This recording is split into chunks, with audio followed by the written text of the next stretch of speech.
I am sorry I have been away. It's been almost a month since I've done a creative coffee, and I really apologize for that. um, the past month has been quite a journey. Things are happening. I am moving to Colorado. It is finally, well, I'm moving to Colorado. Um, I have a place that I have found that would be perfect. I have not signed the lease yet. I'm still thinking about it. My heart says it wants to jump. My mind is just making sure I don't do something stupid. And through all of it, I've been really proud of myself because in the past, I used to just jump at things without really thinking. Typical Aries stuff. But now in my older days, I think about it. I make sure it's the right jump. I make sure everything is in place before it happens. And I just like everything to go smoothly. So in about 7 or so days, if all goes well, I will be starting my migration to Colorado. And it's going to be a move that's going to take probably all summer long. I'm going to slowly move stuff out there. And I don't want to bring all of my stuff out there and just dump it all in the house and then try to figure out where, like, just deal with a big old mess. Plus, I have to still sell my existing house here in Georgia. It still needs some repairs.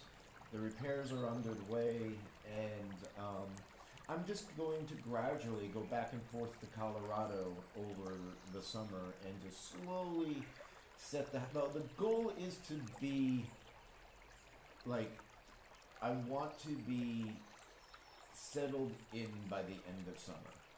All right, I want to be able to then enjoy the the the fall and everything changing out there, and I want to be really set up so that in this winter I can get sort of focused on all of the things that I like. The next big project.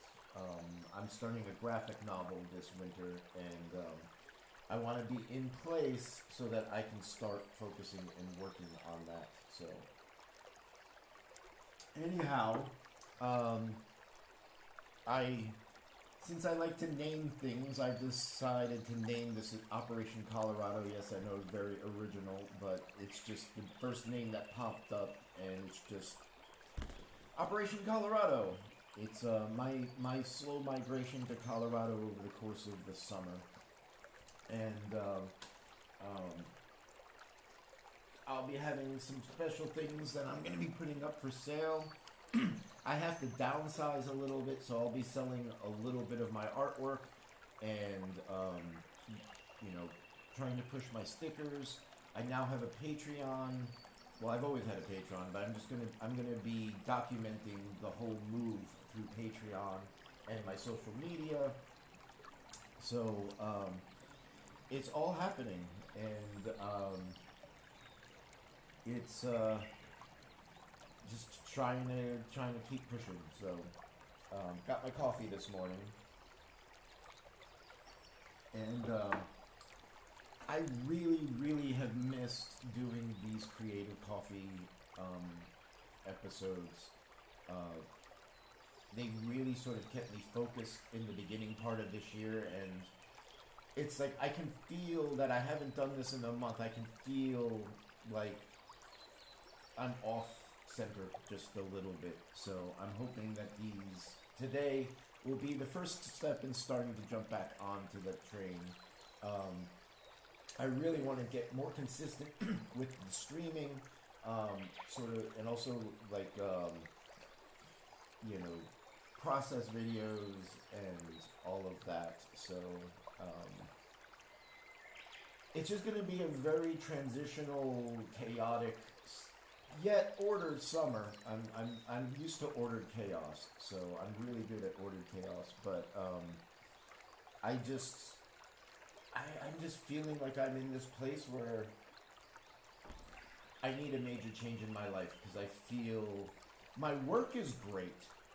All right, like my work is fantastic. I've got a lot of work coming in.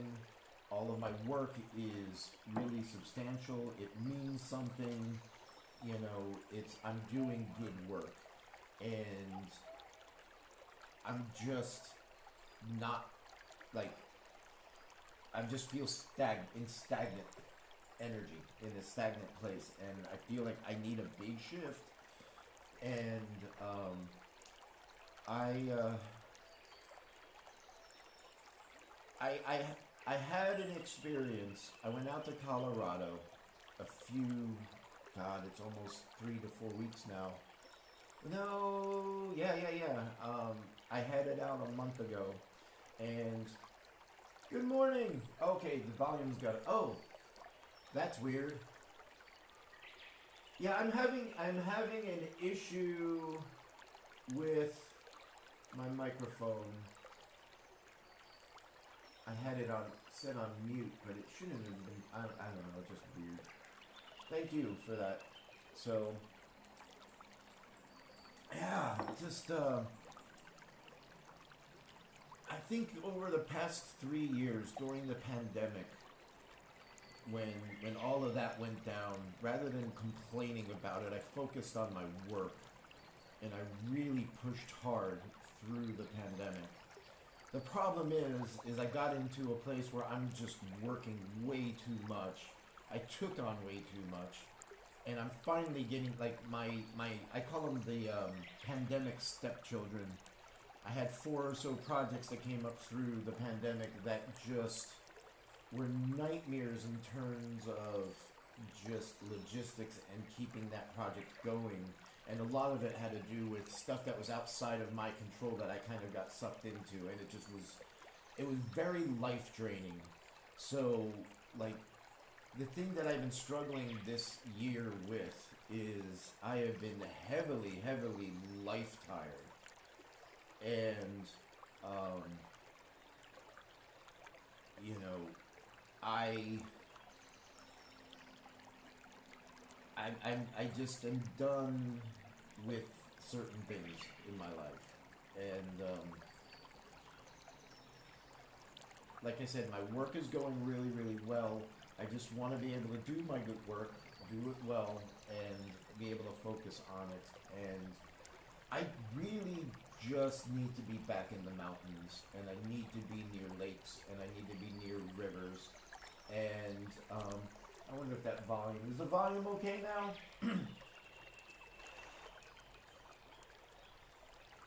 All of my microphones seem to be out of sync today, and I'm not getting. I don't know. I'll worry about it later. Um. Anyhow.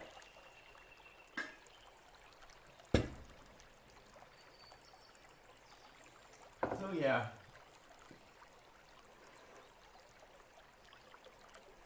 I feel like I really need to make this move, and this window opened up, and it's a big jump, but there is way more positive outcome that comes out of the equation than negative. And by the end of this year, I'll be in a better place to be able to settle down for the next 10 to 15 years and produce all of the things that I'm trying to produce. Um, I've got one project of all of them that I need to produce before I die for my life to feel like it meant something. So I am starting that this winter, and it's going to take probably about 3 years to produce. And because I'm going to have to do it, I will have to do it, while taking on other projects, because it's it's hard to finance yourself for 3 years working on a project that you're not going to make money on until it's finished. I mean, I can do some fundraisers and I can do some Kickstarters and stuff like that, which I probably will do, but it's just, I feel like this leap, this jump, this move to Colorado is going to consolidate a lot of, I don't know, life debt. I don't really like, or just, it will streamline a lot of things that are in my life at the moment.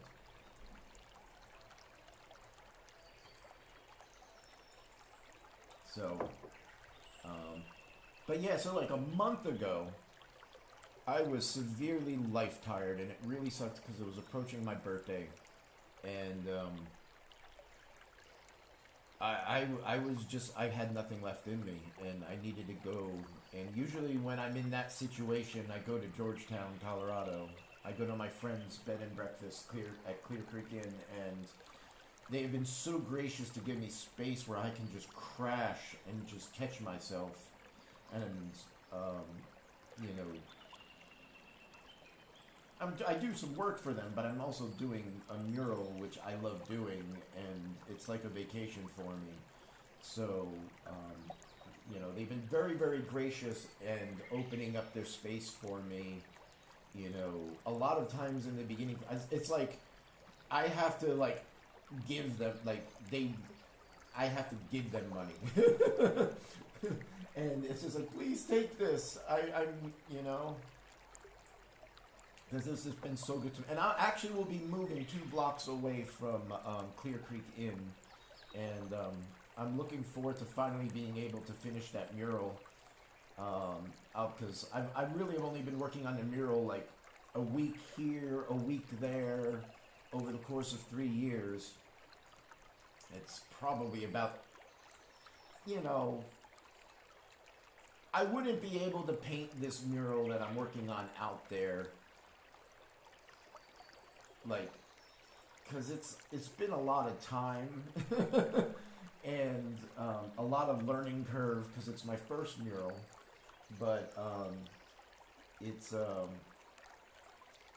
when I got out there a month ago, being life tired, I literally drove nonstop for 24 hours, with maybe stopping for 2 hours of sleep. I stopped just past Kansas City for about 2 hours, and then woke up and just kept going. And I'm getting better at it. I'm getting better at that drive.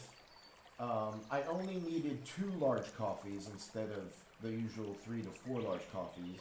I'm not doing energy drinks anymore because that just destroys my next day. And I'm trying to get better balance at doing long distance. So, I'm kind of bouncing all over the place this morning. My dream drive next spring, if all goes well next spring, I want to go down to the tip of Key West, to the southernmost point that you can drive in Key West with my van. And I want to start there, and I want to drive to Anchorage. I know it sounds crazy, but I want to do the Key West to Anchorage drive. And I'm not going to do it in straight. I'm going to stop along the places. I'll be in Colorado for a week. I'm going to stop here. I'm going to stop there. I'll probably be in Seattle for 2 weeks, and then I want to slowly drive up the west coast of Canada and get up to Anchorage, and take probably about a month or 2 to do it. That's going to be the dream drive that I want to do. I don't know why. I just like driving. I do my best thinking when I'm driving. I come up with my best ideas. I process things. I get to kind of take a little bit of a break from the intensity of my work. And, yeah, it's going to be a trip. But, anyhow, a month ago, being life tired, I drove all the way out to Colorado. And Within 24 hours of being there, my mood shifted. I felt at peace again. I felt like this is where I really need to be. You know, it's just like, I feel like when I'm there, everything is moving forward again. I mean, everything's moving forward here, work-wise, is great. I'm just talking about life-wise. It's just, you know, after 34 years in Atlanta, I'm pretty kind of just, I'm not bored. I mean, I always have something to do here. I've got such a huge community here. But I just, I feel like my health, my body, everything about me needs to be in Colorado. Just, I need to be hiking, I need to be in the outdoors again, I want to take up skiing again. You know, I feel like if I stay in Atlanta, my body is just going to just start falling into the entropic rocking chair on the porch, which is fine. I mean, it's fine for that, but I'm not ready for that. You know, I'm ready to visit that, but I'm not ready to spend my everyday there just yet, because I've got stuff left to do. I have stuff to do, you know, and it needs to be done. So, we will see. But new journeys, new adventures. Time to go.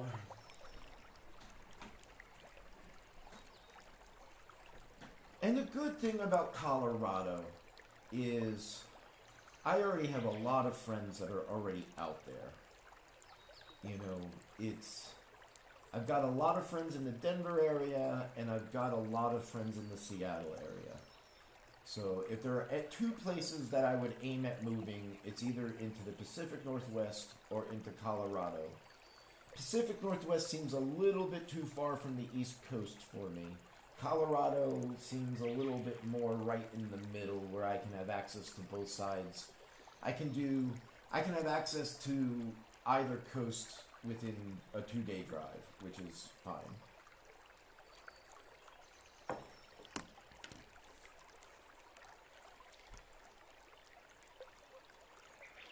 It's just something, you know, there's just something about driving across Kansas with 9 hours of just flat.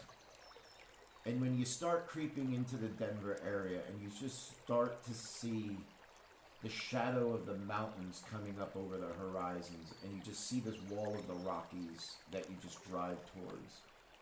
And it's just, you know, I mean, there's something really just majestic about it. There's just something that lights me up when I'm out there.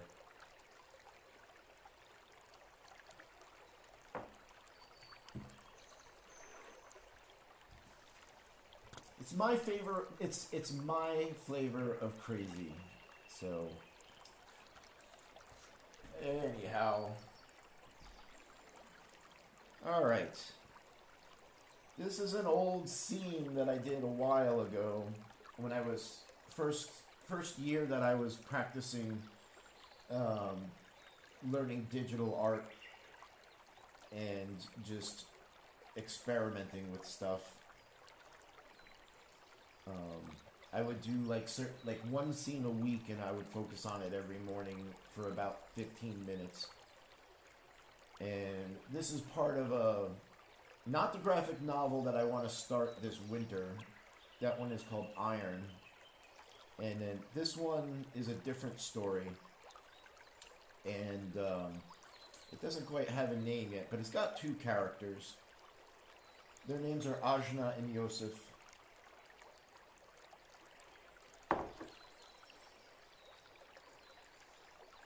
She is from our time. She's from the 21st century, and he's from the 25th century. And they go on an adventure with each other.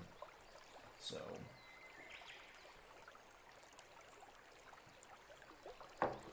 or at least that's the story that's starting to gel inside of my head.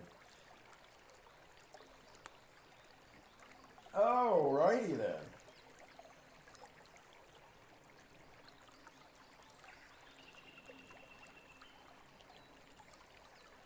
Oh, where to start with this one? Where's the line work?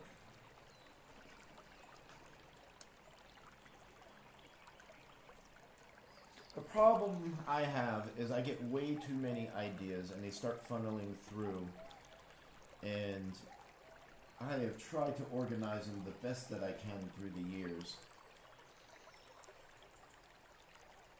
I am not short of ideas to be able to do. This year has been really about focusing on production and streamlining production and just having it be a nice, consistent driving machine.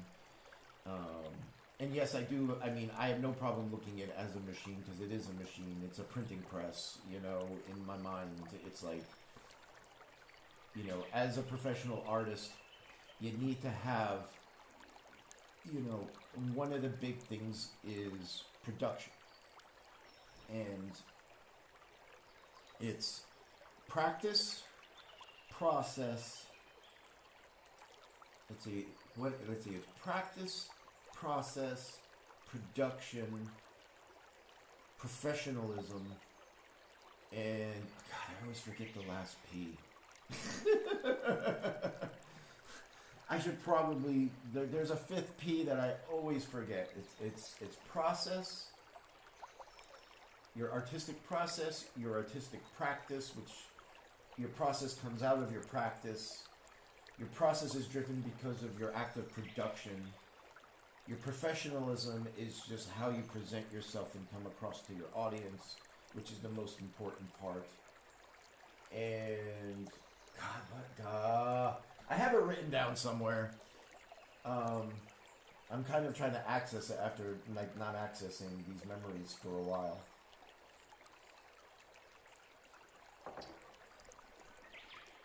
Oh.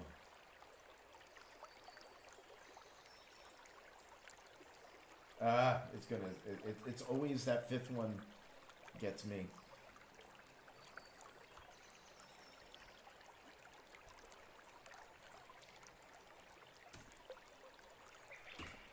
I'm good with practice, I'm good with process, I'm good with production, professionalism. I'm tired. You know, it's hard to balance all of them.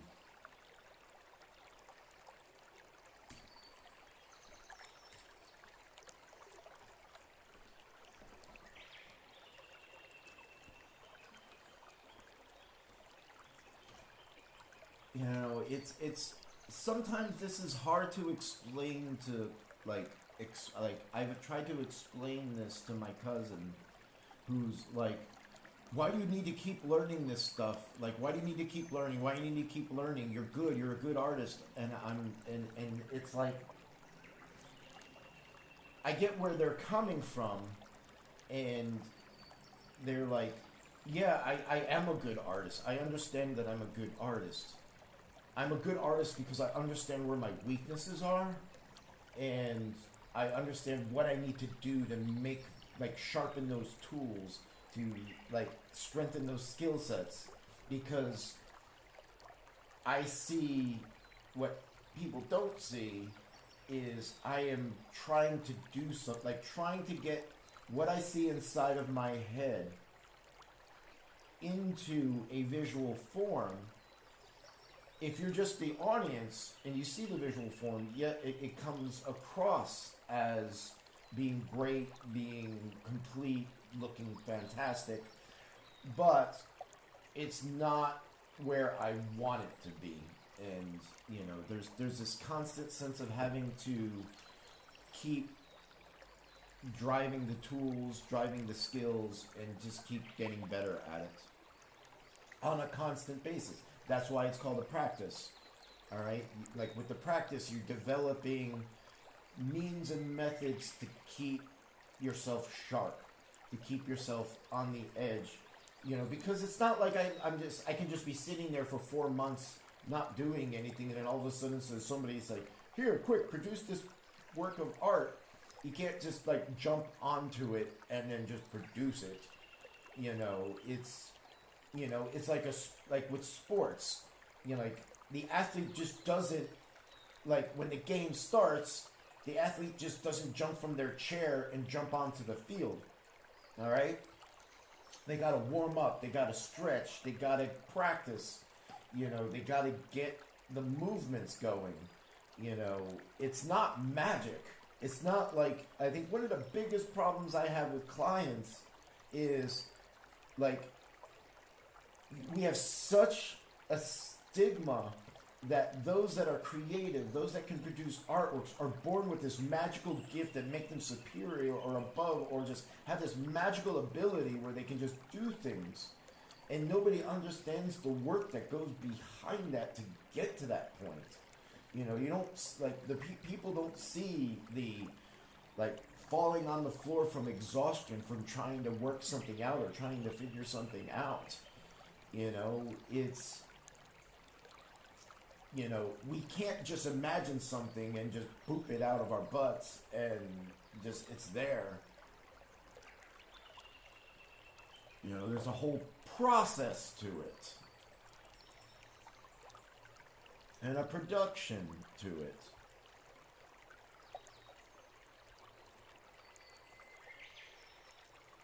Professionalism. I'm trying to figure it out.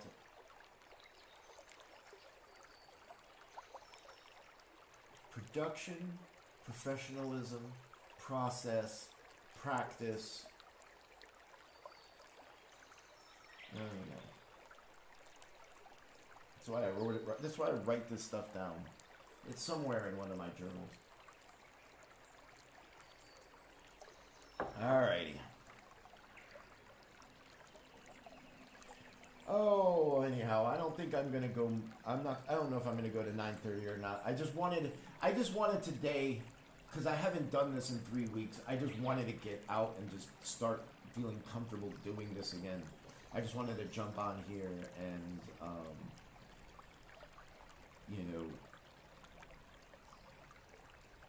just keep it sharp. A lot to do. Like, for example, somebody might just look at this really quick. Oh, that's really pretty, but then when you look at the details, a lot of this line work, is really, really just sloppy. It's just really sketch. I mean, look at these circles are just sketched. I mean, I'm just scribbling here. Because, you gotta go fast with some of these. It's like, a lot of times, it's like being on the edge of a dream and just trying to remember that dream and putting yourself into a state where you're kind of comfortable between the dream state and the reality state, where you have a sense of awareness, but the vision can be what it needs to be, and then you have the ability to capture that as fast as possible. Because you're not going to be able to capture everything.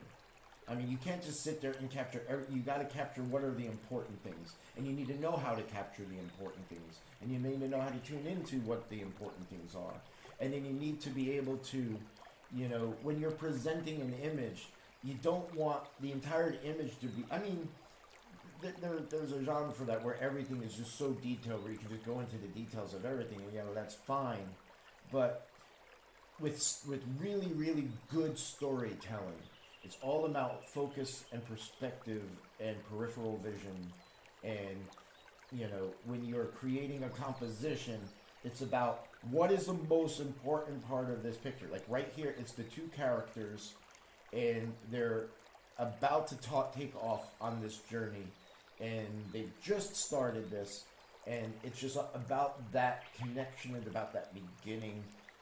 It's not about how perfect the trees are. It's not how perfect the line work is. Are you capturing the essence of what you're trying to portray? So it's I've been doing this a long time, and I feel like I've been doing this a long time, and I'm finally getting to the point where I feel like I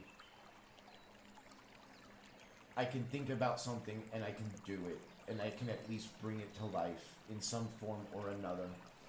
And then if I need to modify it, detail it deeper down the road, I can at least capture it. That's the hardest part, is to being able to capture it with a sense of confidence, where like you can look at a piece and you can see that the artist is lacking confidence in their work. It's not precision. Precision is a part of the precision is not the fifth word. I don't fucking know. What is that fifth word?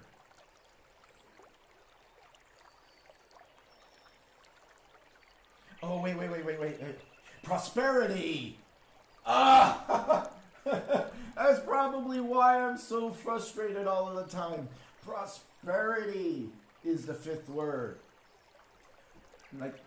So, and these are just, when I try to organize the different aspects of what's important to be a professional artist, I generated 5 words that matched my last name, that I can remember, just to kind of remember the things that I need to remember.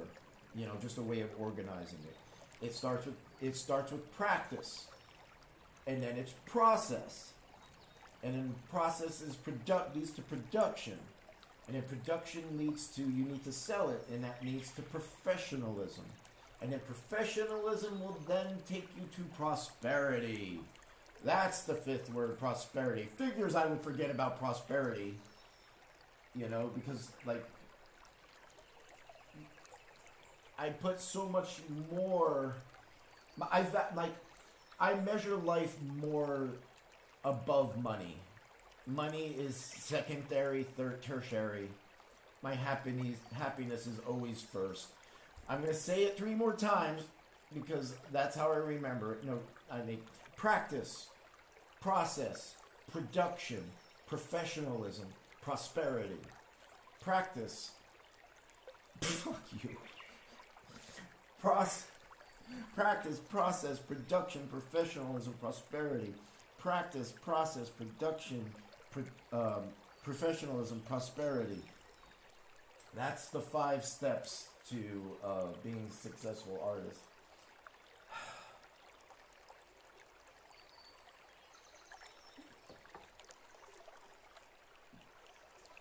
Yeah, and that's kind of the order, you know. It's just like you practice it, you develop the processes, it leads to production, then leads to the money and prosperity.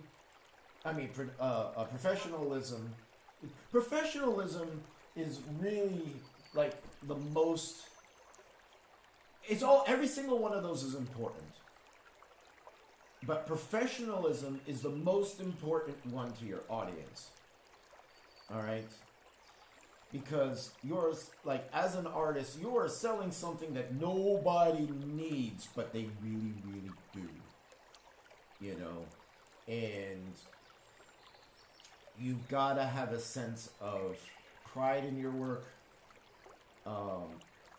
You know, you need to look solid. You need to look like you know what you're doing. You need to talk with confidence. You need to be consistent with your speech and the way that you present yourself. You know, and that's with everything. That's with like how you interact on social media. All right? How you interact with other artists and other groups on social media. As an artist, if you want to be successful, you should always have an air of professionalism about it. And professionalism is, I mean, to me it's self-evident. Professionalism to me is it doesn't mean to you become like, you know, professionalism doesn't mean you get so like cookie cutter, it's all got to be down a list. You got to blah blah blah. You know, it's an air, it's a presence of yourself. It's a presence of confidence in yourself that you believe in what you're doing, you believe in what you're selling, you believe that there's going to be a value to your audience in doing it. And it's, you know, it looks great. You know, there's just a level of consistency across all of the spectrum of professionalism. You know, and prosperity is like ultimately what comes as emerges out of the first four, and then allows you to feed that back into the practice, and then it just drives itself forward. It grows itself, it evolves, but you always want to have a nice solid base that you're working off of. I try not to work with debt. Debt is always a life suck out of the practice. Don't bite off more than you can chew.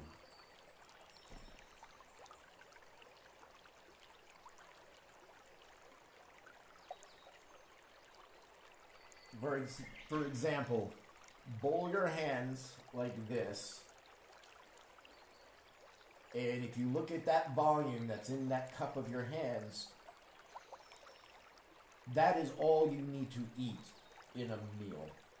Anything more than that is just ego. All you need or required to sustain yourself is at a meal. And that's why I have one bowl. I have a bowl that I use for everything, and I fill up that bowl to a certain level, and I know that's gonna sustain me, and that's all I need. Of course, you should indulge yourself once in a while, you know, on special occasions, but not on an everyday basis, because then you lose the meaning behind it, and then you just get fat. And then you get tired, and then and you're not flexible, and then you can't move, and then you can't paint, and it all starts to steamroll. But prosperity. Yeah. I need to make that one more of a priority.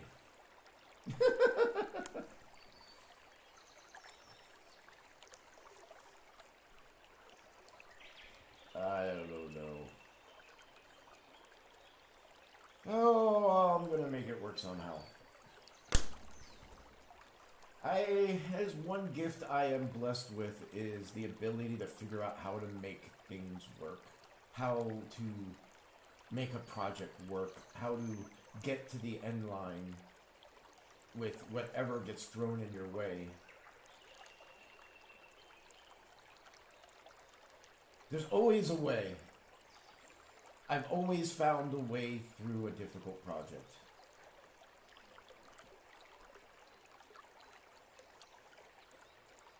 Consistency. I don't know. I hope I'm making sense. If anything, thank you for listening. I think the main thing that comes out of today is that I remembered about prosperity. And those that know me out there know that tends to be one of my problems, because I put so much other things up in front of prosperity. But the good thing is my practice is solid, my processes are solid, my production needs some work, mostly because I need to fix some things. My professionalism is pretty solid. It always can be using some fine-tuning. Prosperity is the biggest weakness at the moment, which it's time to focus on that. And and I don't mean, when I say prosperity, it's just you're living in a lifestyle that is bringing more income in than you're spending. To me, that's prosperity. You know, it's the engine that you have created to produce your work, no matter what line it is. You know, we all are paid for our time that we give to somebody to produce something or to do something or to do a service to something or somebody. And prosperity is getting that engine so fine-tuned that, you know, you're bringing in more money than you're spending at a minimal cost of energy, without losing a sense of happiness. Happiness needs to always, like, I don't care what anybody says, your happiness is the most important driving factor which fuels your will to live. And if that is being neglected, you're just gonna, like, open the door for cancers to come into your life. Cancerous thoughts, cancerous cells, cancerous ideas. I think we did one of those there. So, what am I gonna call this one? Hell if I know. This is,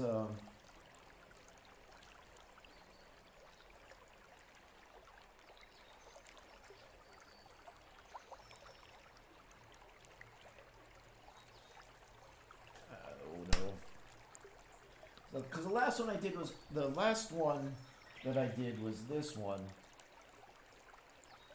Every time a book opens, an adventure begins. I don't necessarily want to use the word adventure again, because I've already used the adventure on that frame.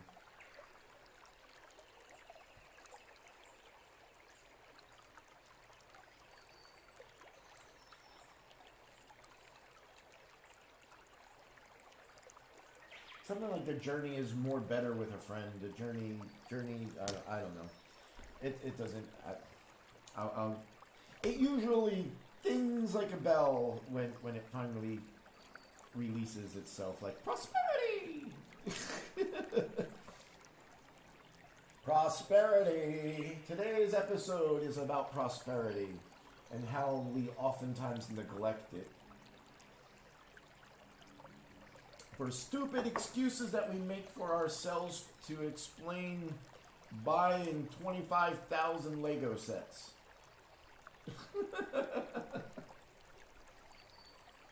Oh.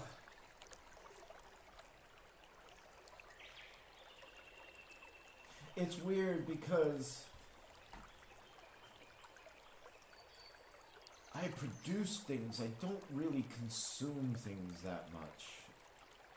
I don't like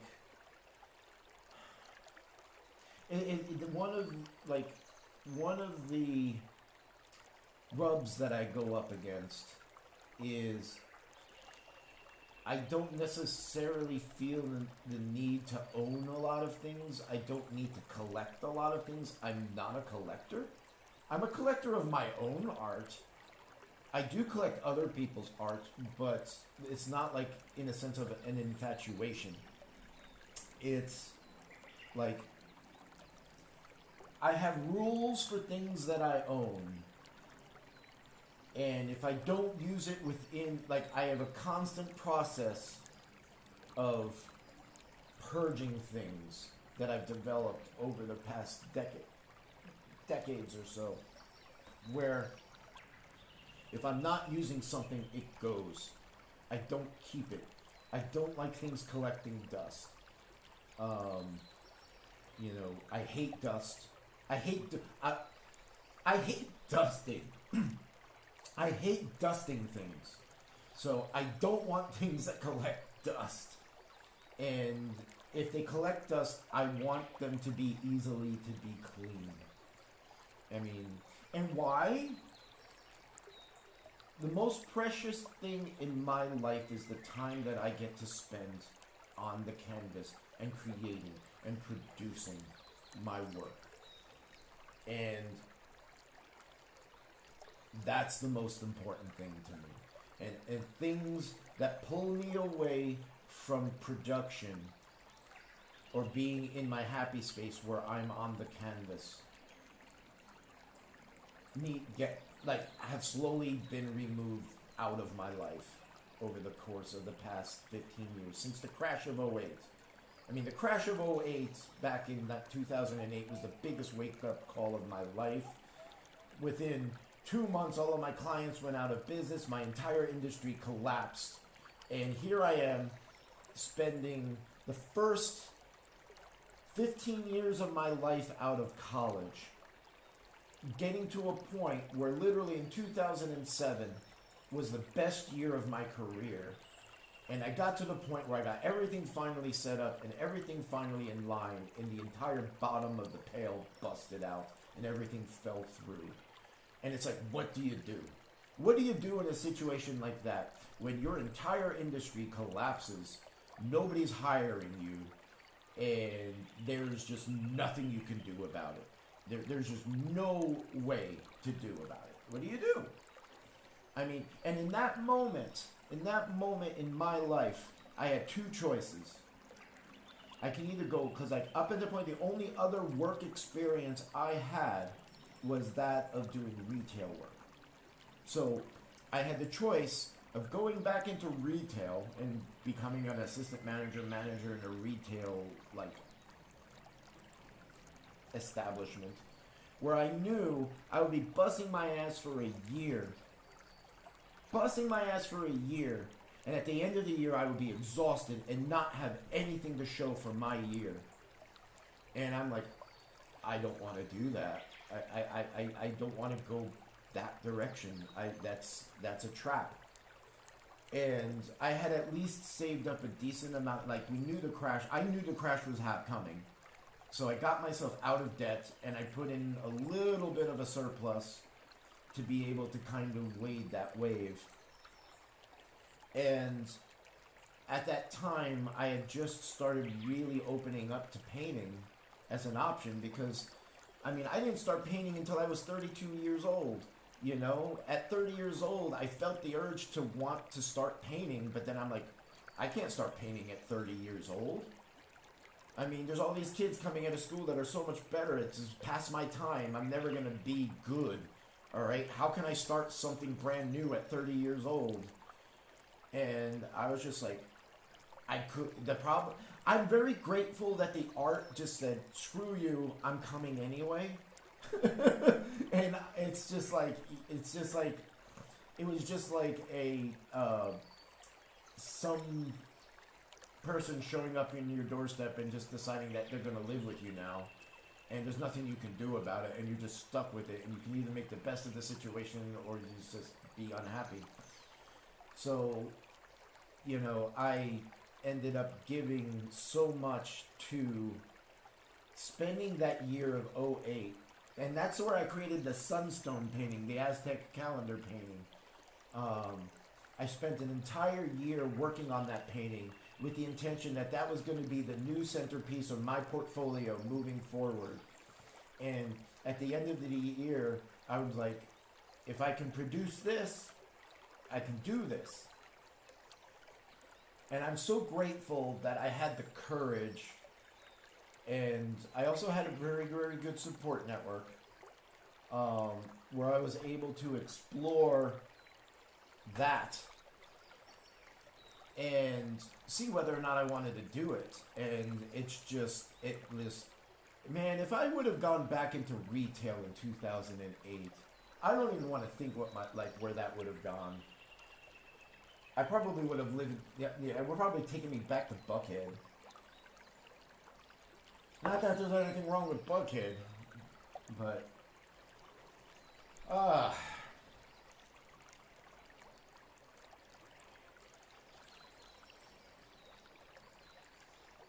anyhow, I am grateful that I made those steps, and they were so damn hard. I mean, it's like, what am I doing? what am I doing trying to push, like, you know, but I knew when I started the path down with the painting and the artist that it was going to be a 10 to 15 year journey of really busting my ass and pushing hard and getting there. And I so many times I fell, so many failures, so many times I did shows where I didn't sell anything. My first show in Saratoga, New York, I sold one print. I made my first art show. I made $20 or $25. And what really sucked about that Saratoga show, I went in there knowing that I had some of the most revolutionary artwork that was going to be in that show. And the person that won Best in Show was the fork art guy. The guy that was able to bend forks into automobiles and little cute animals was the one that got voted best art at the event. And I'm like, really? Forks? Damn it. I mean, that was like a big wake-up call, that first art show in Saratoga. It's like, the fork art guy wins best art in show. And I'm like, this place sucks. I knew that wasn't my audience. You gotta find your audience. First, you gotta find an audience that blends well with you, and then you need to start curating your own audience as an artist. I mean, it's all about curating collectors and patrons and fans. So, and I'm very grateful at this point in my life, in my career, where I have a comfortable size audience that I can make a living off of. And I'm very grateful to everybody that has gotten me here and put up with my nonsense. Oh, okay, I made it. So this morning, I'm just gonna kind of end on this. I woke up this morning. I had this goal this past week to make sure, like, I've got a lot of things coming down the pike right now, and I'm moving to Colorado. If all goes well, within 7 days, I start moving my stuff west, and I made a promise to myself to just, like, if I get up at 6 o'clock every morning, and I just get to it, I won't have any stress on this, and it's been working. I've been up at like 6 o'clock every morning, getting up, focusing on work, doing the work. 10 o'clock, 11 o'clock rolls around, I can breathe a little bit easier for the day. I'm making progress, and because I've got 5 houses I need to get out the door by the end of this next week. This morning woke up, originally I wanted to kind of get back on Creative Coffee yesterday, but I woke up yesterday, I just couldn't do it.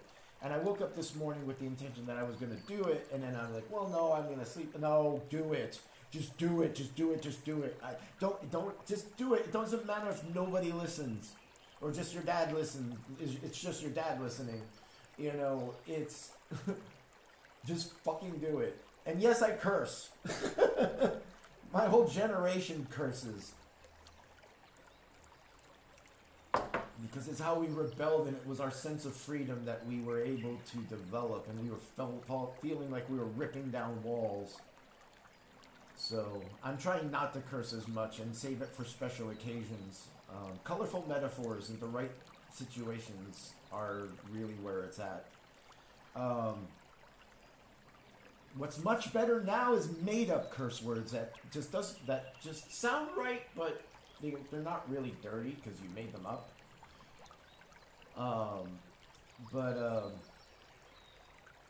Yeah. I pushed myself this morning to get on here, knowing that the moment that I did it, and at 9:30 when I'm done doing this, I'm going to feel so much better about myself. And then I can take that little wind of energy and just put it into the next part of today. And it's just, the hardest part is getting past that tired first step where you're just sitting there on the couch or in your bed in the morning and you're like, get up, you got stuff to do. Just get up. Just do it. Make those first steps. Get to the coffee, get to the mat, get to whatever you need to do to get your day started. Yes, it's going to, the beginning is going to suck. The beginning always sucks. But once you get past that beginning, you feel so much better. And doing it enough of times to the point where you know that it's a fact that you will feel better once you make those first steps. And it's just this feedback loop that we're constantly have to develop, where we're feeding back into ourselves in those moments when we're in that valley where we're just like, I don't want to do this anymore. Just take 2 steps. It's all you need. Just take 2 steps and it'll be fine. Everything's going to be fine. Just keep moving. So, prosperity. That's the word for today. Prosperity. Prosperity. Prosperity. You all have a great weekend, what's left of it. Have a good week. I'm going to try to do this again I will do this next weekend. And then next Monday, hopefully if all goes well, we'll be starting my journey to Colorado.